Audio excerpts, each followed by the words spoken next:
This program contains content that may disturb some viewers. So the events unfolding around us are making clearer than ever that we're living in the final part of the last days, undoubtedly the final part of the final part of the last days, shortly before the last day of the last days. 8 million Jehovah's Witnesses around the globe believe the end is nigh for a world that is controlled by Satan, and only they will be saved. He may use hailstones of undisclosed size to destroy those wicked humans. Now, during that time, will we need to fear the natural elements? Not at all. They are raised in this kind of fear bubble in which they're constantly being told the end of the world is near, Jehovah God is going to murder people who are unbelievers, you are going to be judged. But those who've managed to escape the organisation say the real danger is from this group of ultra-conservative biblical literalists. Former Jehovah's Witnesses have come forward to expose practices they say have destroyed lives. Everybody thinks that Jehovah's Witnesses are just lovely people, friendly, nice-looking people who may be a bit quirky, who knock on doors. And it's very difficult to help people understand just how dangerous this group is and what a harrowing experience people who leave have to go through. They will rip you apart. They rip your reputation apart. They rip you apart as a person. I mean, they even ripped me apart as a mum. Spending 50 years as a Jehovah's Witness, particularly once you realise that it's not the truth, has a devastating effect upon you. Silence, all stand. A Royal Commission exposed the treatment of victims of child abuse within the Jehovah's Witnesses. Well, it's a pretty cruel way of dealing with someone, isn't it, who has suffered sexual abuse. Well, to have 1,800 victims, over 1,000 perpetrators, and not a single case be reported to the authorities, to the police, it was shocking. I couldn't believe that. In the years since the Royal Commission, little has changed. If you refuse to accept there's a problem, then nothing can ever be done about it. Why are you letting this happen to children? Now in Australia, those scarred by this group are fighting back. It's worse than the Catholics. What has this organisation taken from you? 33 years of my life, and I'm not letting them take any more. They're not taking another part of my life. Tonight on Four Corners, we investigate the secretive world of the Jehovah's Witnesses. We expose the practices that continue to damage a new generation of children. We show how psychological warfare is used against former members, and we reveal how its bitter fight to protect its reputation and assets re-traumatises those who dare to stand up to it.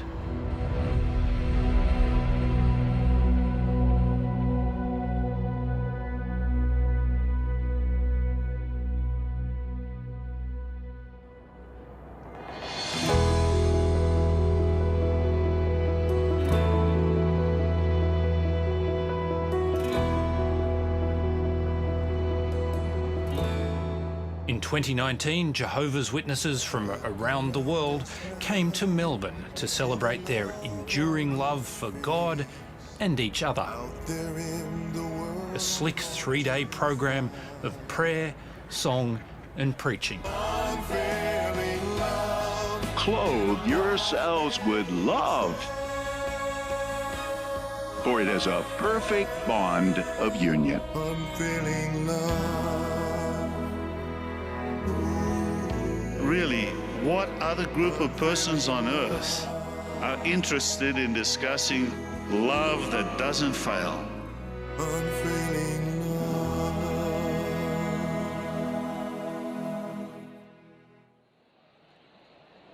But for some former Jehovah's Witnesses, this love has failed them. We are here at the protest. This protest was a defining moment in the life of one former Jehovah's Witness, Renee Pickles. And we're set up over here as well. Wow, they're trying to stop the protest from being seen. But it's just incredible. What an impact. I'm so proud. I see this and I just go, that is just fantastic. So proud. And those slain by Jehovah in that day will be from one end of the earth clear to the other end of the earth. They will not be mourned, nor will they be gathered up or buried. They will become like manure on the surface of the ground. The Jehovah's Witnesses had been Renee's world from birth to her early 20s. The organisation controlled all aspects of her life until it cast her out, severing her from everyone she was close to. Most of the time, I was a really happy kid because I honestly believed that I was going to survive Armageddon. We were doing everything right. We were going to inherit the earth, and a lot of people would be dying. A lot of people would die, and there would be millions of bodies strewn when Armageddon came. But I was pretty confident I was going to make it through. And once those bodies had, decayed or we'd buried them, we would take over the earth and get to enjoy all of the spoils. John and Jane Heyman have been tramping the streets of suburbia since they were baptised as witnesses in the mid-60s. The Jehovah's Witnesses have long been spreading the word about the impending apocalypse. We don't want to hold you up. My husband and I are two of Jehovah's Witnesses. Anticipated doomsdays came and went in 1914, 1925 and 1975. To some, the Jehovah's Witnesses appear as gullible, even comic fundamentalists. To a few, they're prophetic and man's last hope of salvation. But regardless of what one thinks of their message, one can't help admire the sheer persistence of members like John and Jane Heyman as they try to warn Turak housewives of the end of the world. Well, I'm sorry, at the moment I've got the children having lunch. The pandemic has put a stop to door knocking and temporarily shuttered the organisation's kingdom halls. Now the words coronavirus and COVID-19. But the Jehovah's Witnesses believe COVID is a sign of impending doom. The spread of this disease is distressing, to be sure. But we're really not surprised to see the world in the grip of such pestilence, are we? Jesus made it clear at Luke 21:11 that pestilence would be part of the sign of the last days.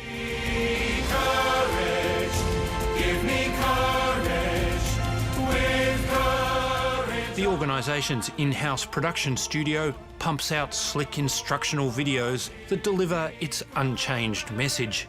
The end is coming for everyone except them.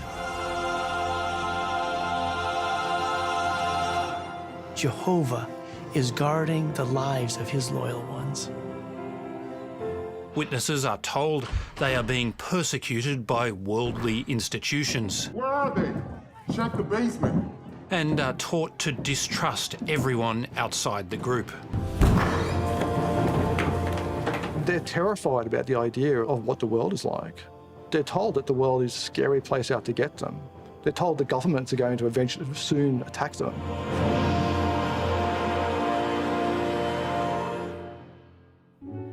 Welcome. This month's program will help us show love and respect in marriage. The Jehovah's Witnesses promote the idea of male headship. Women aren't allowed leadership roles. Jehovah placed the woman under the headship of the man, and as such, her role is to be in subjection to him. Rules are set by a US-based governing body of 8 men who sit at the pinnacle of the Jehovah's Witness organisation, called the Watchtower Bible and Tract Society. All witnesses are expected to obey their instructions and doctrines that influence every aspect of life. Jehovah's Witnesses believe these men are anointed as the voice of God on earth. There is no other means by which Jehovah God, according to Jehovah's Witnesses communicates with the world. So it is through that conduit of the governing body that Jehovah speaks. So whatever they say is to be accepted as the word of God and not to be confused with the speaking of an opinion of men. They are absolute leaders with absolute power over the organization. Doubt and fear surround me. The basic premise of their belief system is that the outside world, the world outside of what they call the truth, the belief of the Jehovah's Witnesses, has been corrupted by Satan and is evil. Outside of having to live in the real world, work in the real world, go to school in the real world, they isolate themselves. They see that associating with people, what they call the worldly people, is bad association. The governing body live at a complex they call Bethel, or the House of God, in New York State. This world headquarters is a 100-acre site that replaced a sprawling Brooklyn campus, sold off in recent years for over $1 billion. The governing body oversees a vast global real estate portfolio held in regional headquarters and kingdom halls built by congregations around the world. They're a big multi-billion-dollar asset business. Multi-billion-dollar properties. They sold their assets in New York and moved to New York State and built their new headquarters there, and they're building other big buildings. The Australian branch owns at least 440 properties and last year reported an income of over $32 million. As a religious charity, it receives significant tax exemptions. A charity doesn't have to pay income tax on its earnings. It may also have deductible gift recipient status, which is where the donor gets the tax write-off. There may be other taxes, including state taxes, which are forgiven for charities. I think it's really ironic that an organization that has predicted that the end of the world is imminent and predicted the end 4 times, the last time in 1975, would create a long-term investment portfolio with real estate that they carefully maintained and made a great deal of money on.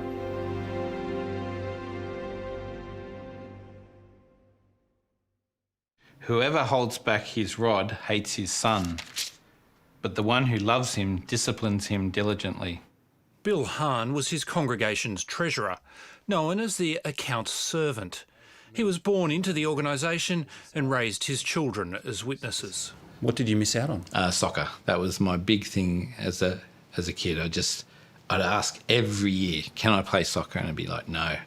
It interrupts it. We've got to go witnessing. We've got to, meetings, birthdays. We never celebrated birthdays. School Christmas activities, never involved. You grew up to feel like you were a foreigner in your own country.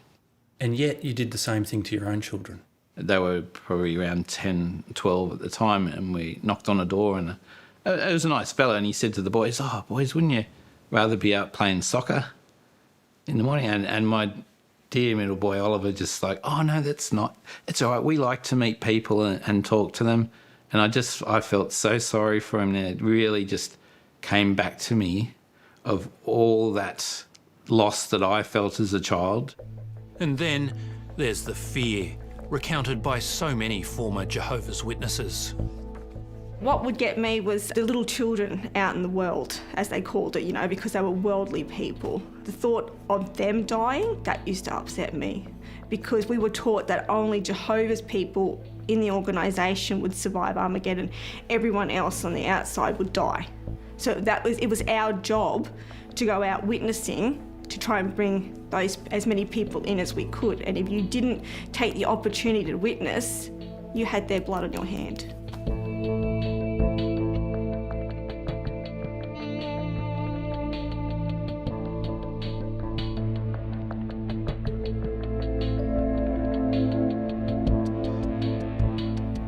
In my opinion, the environment of Jehovah's Witnesses can be very damaging for children.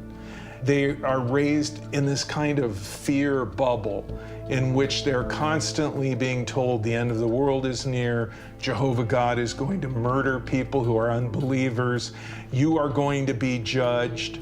And there's this pressure to save people, to go door to door, to proselytize. And at the same time, no birthdays, no holidays. It's really kind of abysmal.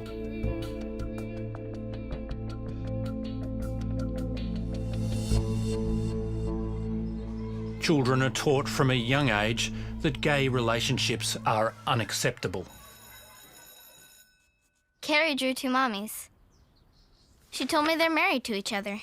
My teacher says that all that matters is that people love each other and that they're happy. Well, people have their own ideas about what is right and wrong. But what matters is how Jehovah feels.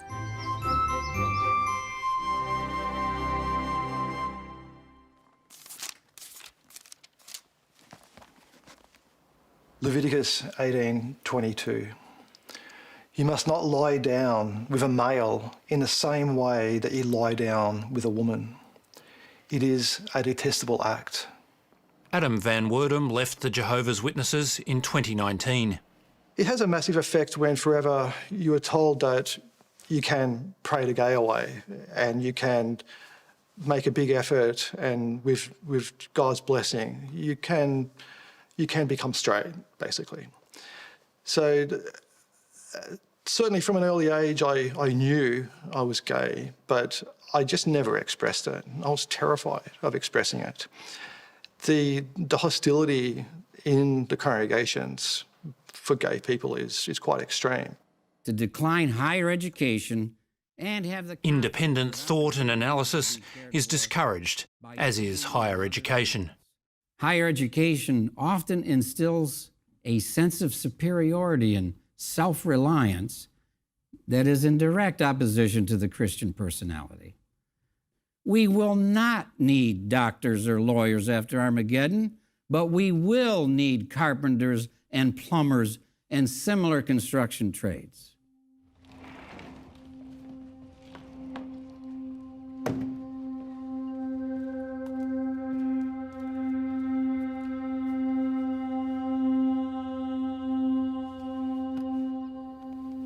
I was given an opportunity in Year 12 to go to university. I was one of 6 kids in the school that was chosen early entry.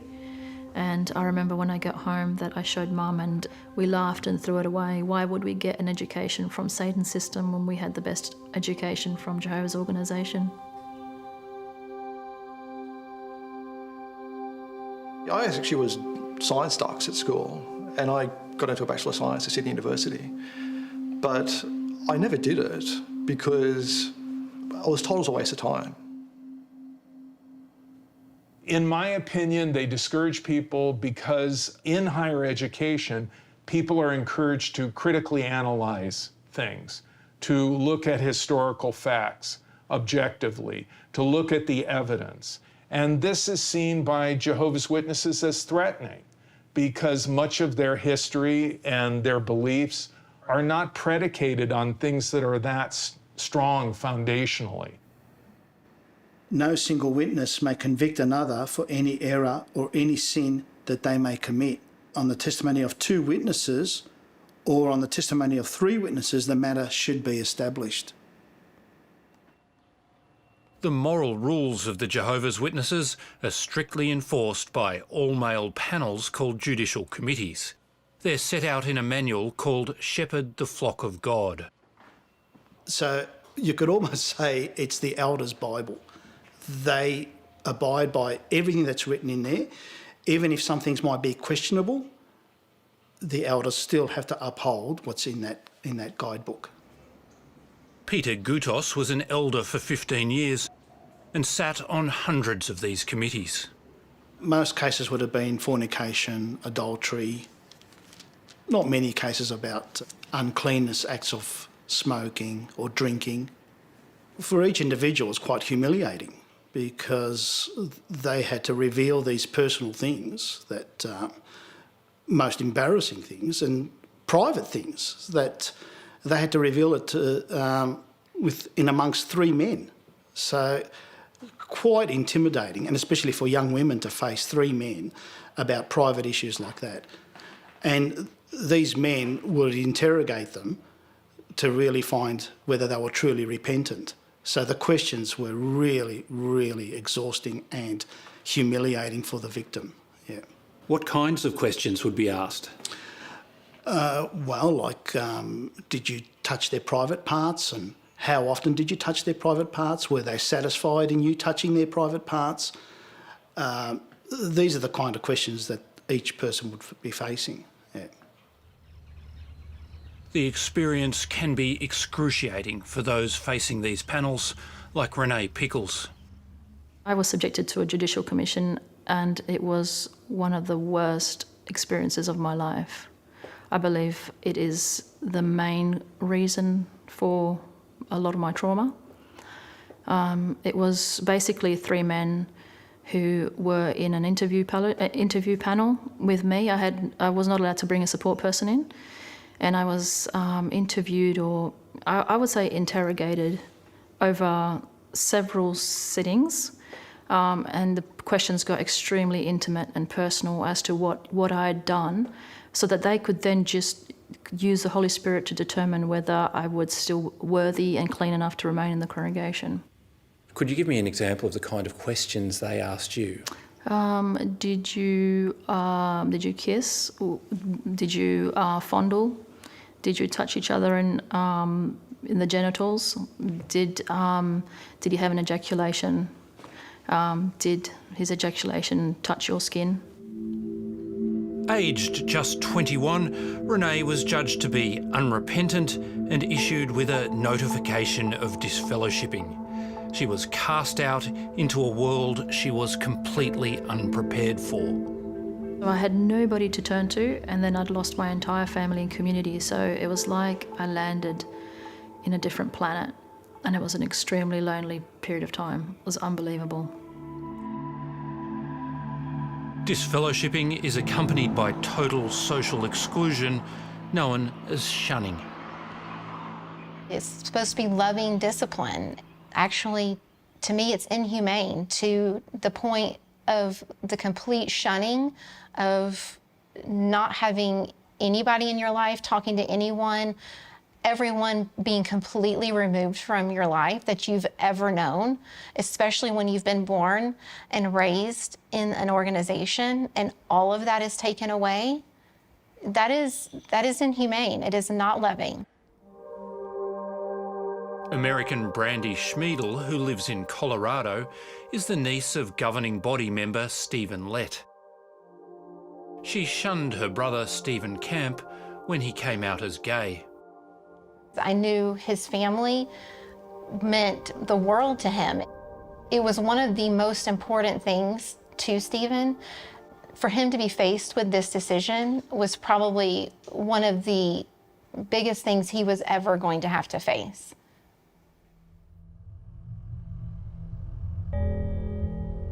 After 5 agonising years, Brandy privately resumed contact with her brother, but the rest of the family continued to shun him.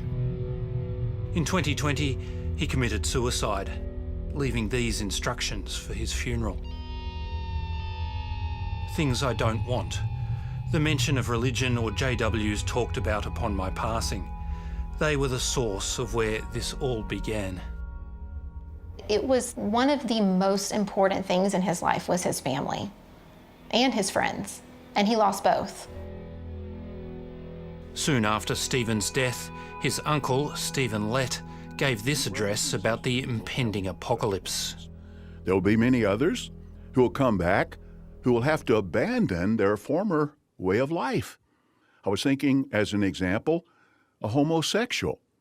Now, this former homosexual comes back in the resurrection, and he really thought, and he was taught, and he came to believe that God accepted him with that lifestyle.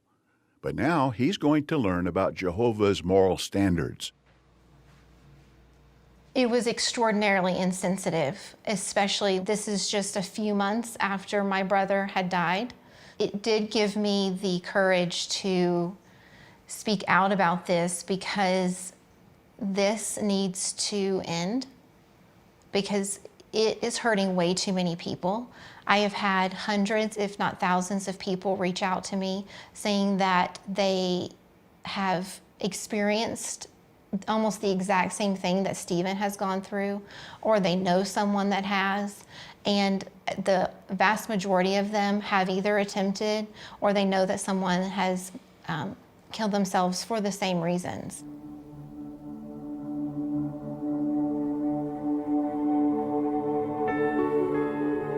The closed world of the Jehovah's Witnesses was exposed in 2015 by the Australian Royal Commission into institutional responses to child sexual abuse. It was an astounding process. We were, perhaps contrary to what the public believed, quite a small team of lawyers. There were three or four of us working on this case.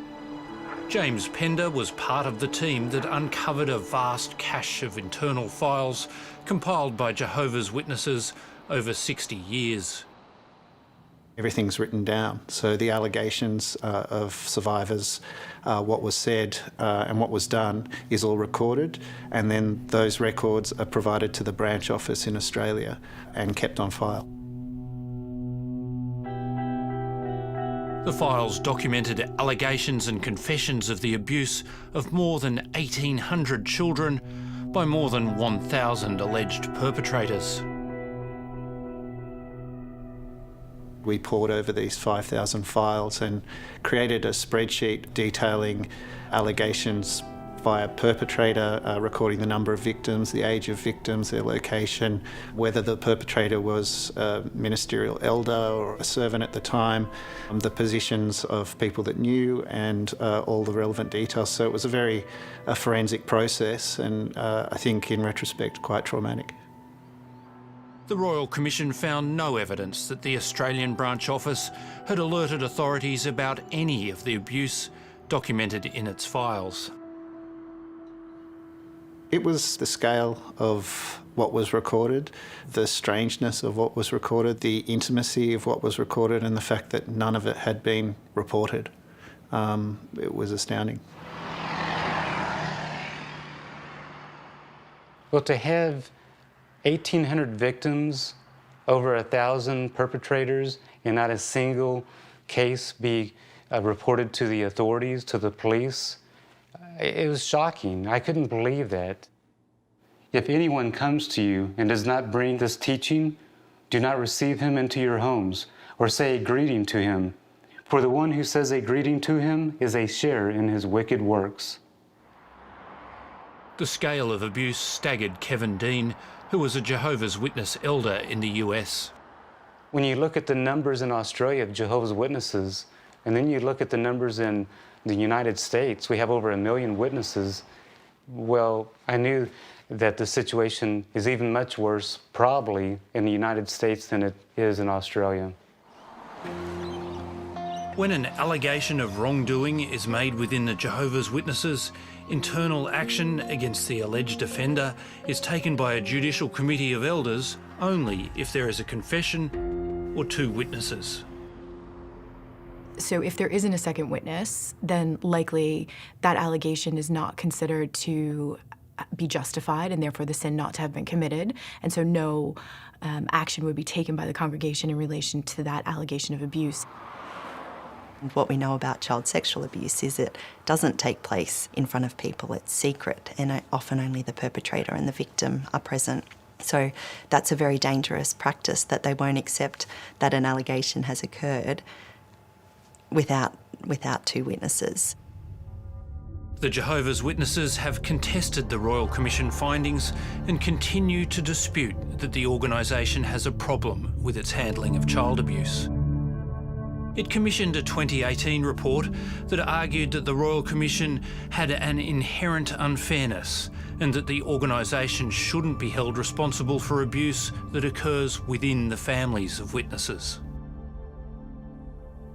The argument that the Jehovah's Witnesses, unlike other religious organizations, have no custodial care of children. So They don't have schools. They don't have after-school programs. They don't have catechisms or those kinds of programs where they take custodial care of children. And so you can't hold them to the same standards that you would other religious institutions that do have custodial care. That's a lie.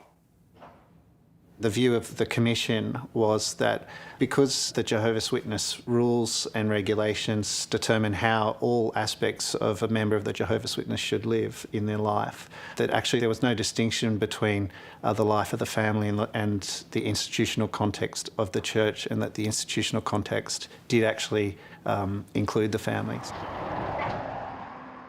The Royal Commission slammed the Jehovah's Witnesses for failing to report child sexual abuse to police, and made 3 key recommendations. It should involve women in its judicial committees, abandon the 2-witness rule in abuse cases, and stop shunning people who leave because of abuse. The witnesses say they won't implement the recommendations because their practices are based on the Bible. The policies and practices themselves are based on Bible scriptures. They're outdated and they're just inappropriate for the way in which child sexual abuse tends to occur, and the way in which responses to child sexual abuse should happen. Jehovah's Witness elders are bound by the rules set out in their most important guidebook, Shepherd the Flock of God. It states that child sexual abuse is a gross sin. It advises that when an allegation is made, 2 Jehovah's Witness elders should immediately call the legal department and await instruction. The book doesn't give any direction about reporting anything to the authorities. It's more so about dealing with the Jehovah's Witness branch legal department. Nothing about the authorities at all. In a statement to Four Corners, the Jehovah's Witnesses say they will report an allegation of abuse to authorities when required by law or if a child is in danger, regardless of whether there are 2 witnesses. The organisation has also updated its worldwide child abuse guidelines to say that victims and their parents have the right to report child abuse to authorities. I think the language is important there. It's your right to go and report it to the police, but you're not being told to do that. Certainly if somebody was told by an elder to go and report it to the police, the way the organization works, then they would do that. All you need is a sentence that says, if you hear of child abuse, report it to the police. And I believe that's the best thing that could ever happen for Jehovah's Witnesses and that organization, just one sentence. If you hear of child abuse, call the police. Until last year, Kevin Dean was an elder in the US. After receiving a report of child abuse in 2019, he referred it to the legal department. He was told to fill in a form that would be used to defend the organisation from litigation. And so as I'm filling this out, I don't understand why I'm doing this and what kind of litigation, what kind of legal trouble would we be in? Why would I need a lawyer? And when I read the legal verbiage in it, that's when I realized that this is not about protecting children. They were concerned about protecting the organization. What happened next staggered Kevin Dean. About a couple of weeks after I had these conversations with the legal department, I get a phone call and the brother says, Brother Dean, we want you to destroy all your notes, written and electronic. And I think they were afraid that there would be some kind of a contradiction between the elders' notes and the questionnaire. And so since we'd already filled out the questionnaire, they didn't want anything to conflict with that. He decided to leave the Jehovah's Witnesses and testify against them in a US investigation. Do you think it was about protecting the organisation? Absolutely. I think they were so worried about protecting their assets. The Watchtower, they care about money. And they don't want any kind of litigation that will mean that they have to pay out money. 2 years after the Royal Commission, elders investigating the sins of congregants in Australia were advised against making notes of conversations. If the so-called wild talk of a member is recorded in detail, it may not be accurately assessed when reviewed out of context, and any personal notes should be destroyed once a summation of the hearing has been prepared. To knowingly destroy documents that are related to a case involving child sexual abuse, that would be crucial and critical evidence to either a criminal prosecution or a civil case, would be against the law in many of the jurisdictions. In many of our cases, those have been the critical documents.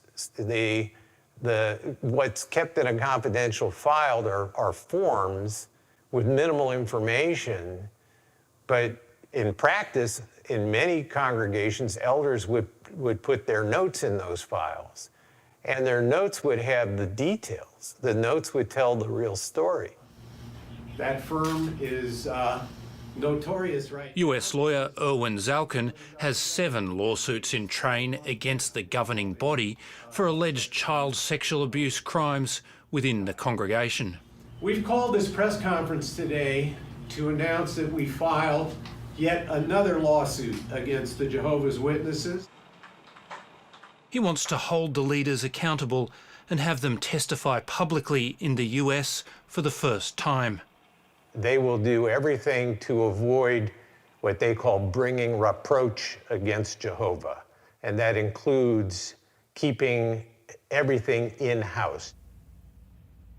Lawyers who have battled the Jehovah's Witnesses in the US and UK say the organisation has a global problem with both child abuse and the way it responds to victims.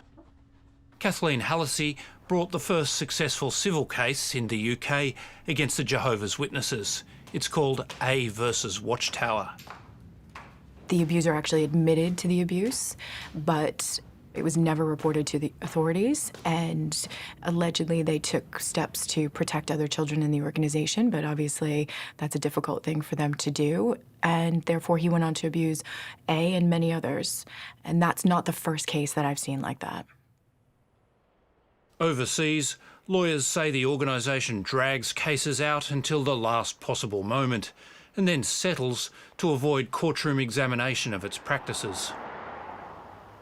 Their attitude to these cases are that they don't want to really look to resolving the claim without protracted legal proceedings. They certainly are taking the position of denying, defending, delaying these claims. There's been difficulties in ensuring that they provide all of the documentation that they need to, all of those things, that continuous denial, the continuous delays, certainly has a significant impact on our clients. One law firm is representing 10 former Jehovah's Witnesses. There's a number of cases that have been commenced as courageous survivors do come forward and speak out about abuse within this organisation, and these matters are just now getting to court. So I think that it won't be long until there is a legal consideration of the duties of the Jehovah's Witness organisations to members of their congregations.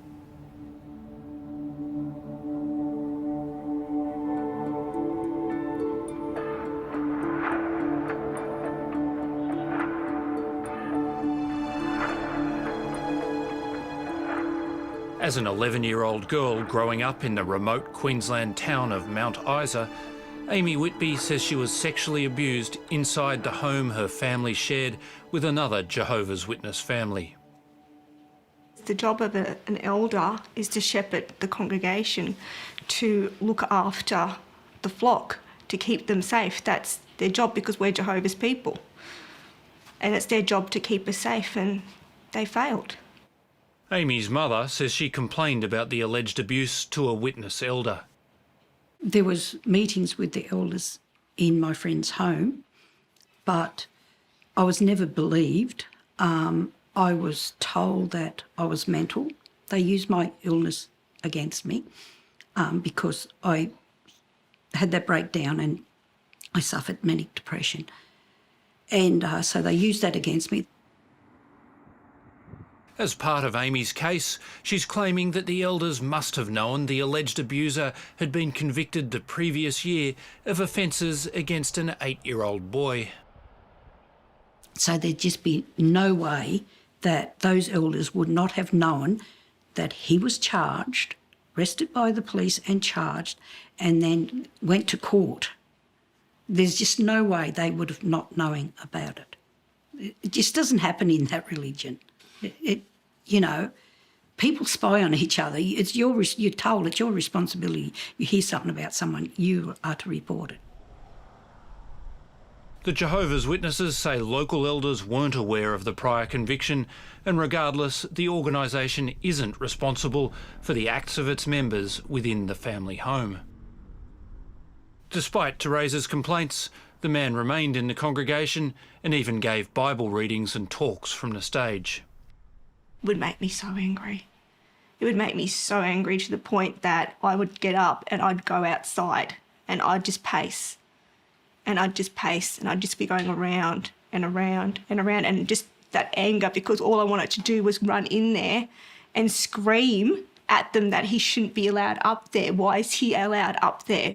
My room was completely dark. After 30 years of suffering the consequences, Amy is now suing the local Jehovah's Witness congregation and the Australian head office.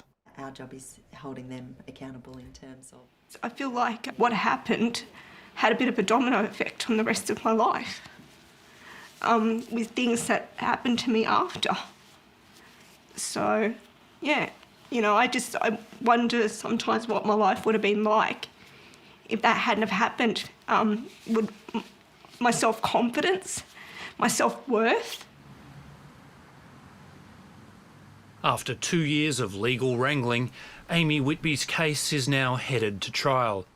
It would be the first time in Australia that the Jehovah's Witness organisation has defended sexual abuse allegations in court. The courts in overseas jurisdictions have found that they have been found to hold a duty of care to children, and they have been found liable for breaching that duty of care. And we think that the Australian courts will make that same determination when they're called on to do so.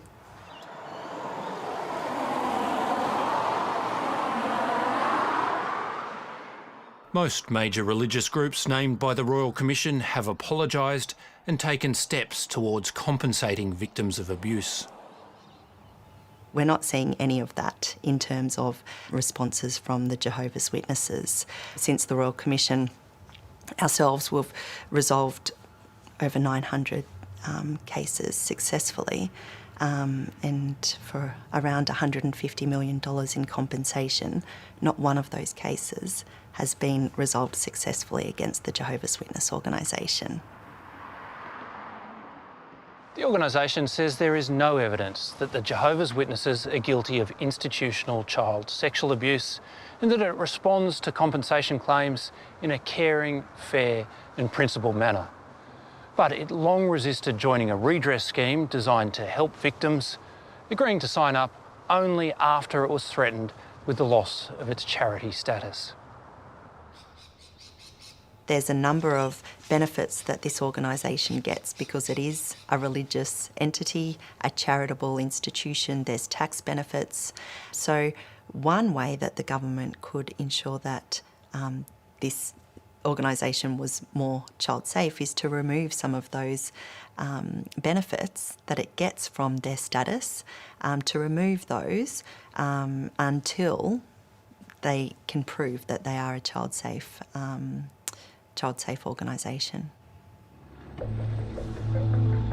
The people who break away from the Jehovah's Witnesses pay a terrible price. They remain cut off from their families and closest friends, those they love the most.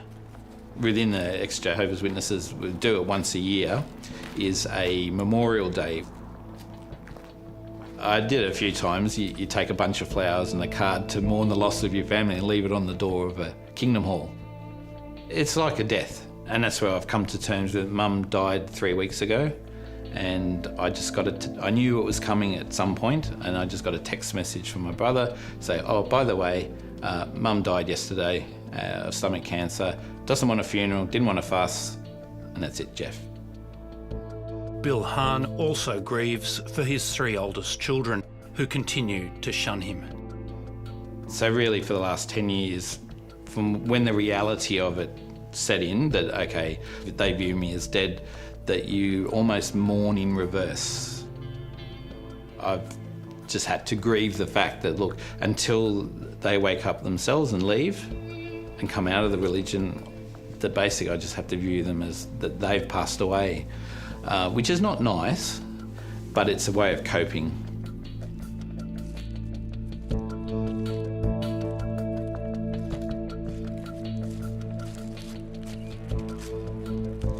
I knew I would definitely be shunned by friends, but I honestly didn't think my siblings would shun me because of what we'd all been through together.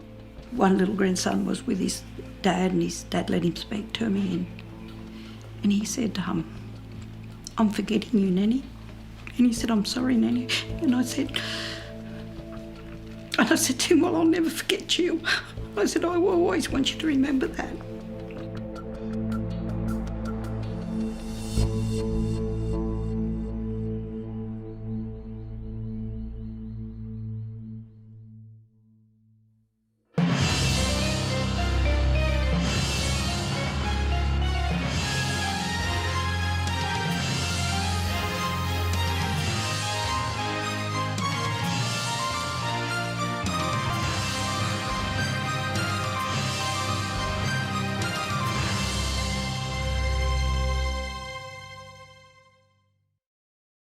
If the material covered in this story has raised any issues for you, you can contact one of these services.